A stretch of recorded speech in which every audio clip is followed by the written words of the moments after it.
Ticker symbol LNTH is down around 27% in the past year, and today we'll be looking at a high-growth, small-cap healthcare company, which provides solid growth and free cash flow generation, which has solid fundamentals, high efficiency ratios, and great competitive advantages and a competitive positioning. So we'll be talking about Lantheus Holdings, a healthcare company. In their annual report, they state that their mission is to enable clinicians to find, fight, and follow diseases to deliver better patient outcomes.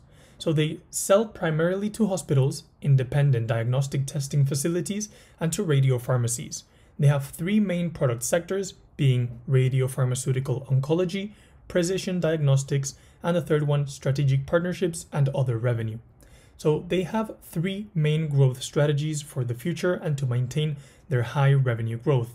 The first one being the continued growth of Pylarify, which is one of their main products which allows to detect prostate cancer. Then the second one is to continue the growth of Definity, which is an ultrasound enhancing agent. So those little chemicals that allow for ultrasounds to detect diseases and whatever is wrong. They sell those kind of products. And the third one is to evaluate opportunities to collaborate and acquire additional products and businesses to drive growth. So right now they have 5 products in clinical testing, which they would want to develop and for them to pass the FDA clearance. However, they are also looking for acquisitions and any kind of strategic partnerships as they already have with some of their products. This company has one of the best financial analysis I've seen in this sector, and especially for a small cap firm. They have a return on capital employed of 30%, which is extremely hard to find, and it is way above its peers.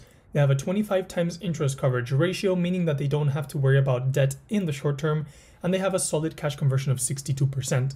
This is the weakest ratio because usually we want this number at around a 90%. However, we can say that this means that the company has room for improvement. Then they have a very solid profit margin of 65% and an incredible operating margin of close to 40%, way above the majority of the companies we have reviewed so far. Their revenue, their gross profit, and their net income has been growing quarter after quarter, highlighting December 2023, because this was a mix of higher revenues and increased net margins. As you can see, the net income rose by a lot that quarter, and it's great because the firm has established that it will continue along that path and will reinvest all the dividends or all the free cash flow that it generated from that quarter back into the business to ensure that that is more of the standard we see from this business. This company has its debt under control. As we can see by the current ratio and by the debt to equity ratio, these two have been improving over the past few quarters and are right now where the company is in a safe leveraged position. And in terms of efficiency ratios, due to its net income increasing so much, the efficiency ratios have gone through the roof, with return on invested capital, which is usually the one that we like to focus on, just over 40%. Incredible for a small cap, especially in this sector.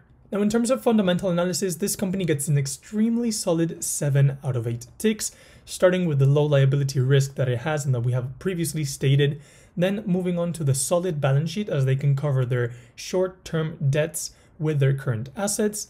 Then they have extremely consistent cash flows, which are growing organically and which are being funneled by an organic revenue growth, which we have seen in the previous slide, where the revenue has been growing every single quarter for the past 3 years. This company has pricing power since they're developing very innovative, top-of-the-class products for diagnosing different diseases, and they're the ones that work best with the highest efficacy. So this provides them with an existing moat or a competitive advantage, where their products are so good and so difficult to develop by other companies that this in itself creates an entry barrier for other companies and gives them a competitive advantage over the rest of the peers. The only thing that we did not give a take was if they provide any dividends or any share buybacks, because they currently do not do so. However, this is normal for a small cap, especially when they have just recently started to gain a good net income and good free cash flows. But moving on to the long-term analysis, this company has extremely high growth potential, as we have seen by the last quarter of 2023, and some of the ways that they could increase their growth rates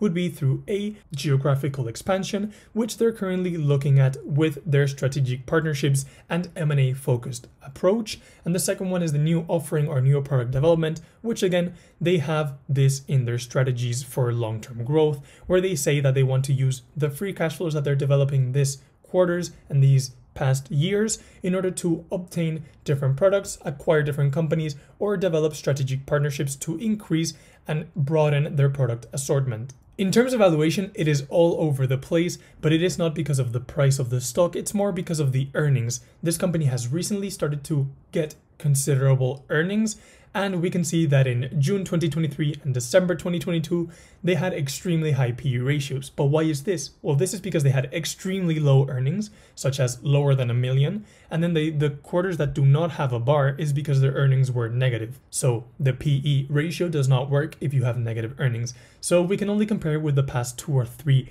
quarters, but then again, that will not be any fair comparison. Having said that, their PE ratio is currently at around 15 or even lower, between 10 and 15, which says that this company is at an attractive valuation. And in terms of free cash flow yield, where the free cash flow yield is 6.38%, it also suggests that this may be an attractive valuation for the company, since the long-term inflation rate is 3% and the free cash flow yield is double and more than the long-term inflation rate. So in terms of risks and possible challenges that I do see for this company is, first of all, the worsening of the competitive landscape. Since it's such a small company, although it has developed very innovative and hard to replicate products, this could attract some attention from other big names in the industry, and since they're actually becoming very profitable with the products that they have developed, it will attract more attention. But in terms of regulation, it's the one that worries me the most, because in this space regarding healthcare, regarding pharma, it's the force that moves most the revenues and the profits of the different companies, because in the blink of an eye, the FDA can give you clearance for a product and make you very, very rich, or it can actually hinder your development, take away a product or take away a clearance, and make you lose whatever you had gained. However, I don't think that this will happen anytime soon, since the products of Lantheus Holdings have been around for a long time and they're working really well and saving a lot of patients' lives. Now, in terms of performance and market, I don't see a very big risk, just the fact that it's a small company, so you never know what's going to happen next, and you never know if they will need extra financing or if their owners will do something very weird. Now, before moving on to the investment conclusion, please remember I'm not a financial advisor and this is not financial advice, so please do your own due diligence. However, I do consider this stock to have a very strong competitive advantage. It is providing consistent, predictable, resilient, and most importantly, growing cash flows, and it does have an extremely high return on capital employed, which means that it can create value for the investor. So I believe that this is a good company and will be a great investment, especially if it becomes more predictable, and I will be waiting to see if it does. So thank you for watching. As always, this has been the Cashflow Compounder. Join the free Patreon for extra content, and there is a link in bio for a free stock if you join Trader Republic or Trading 212.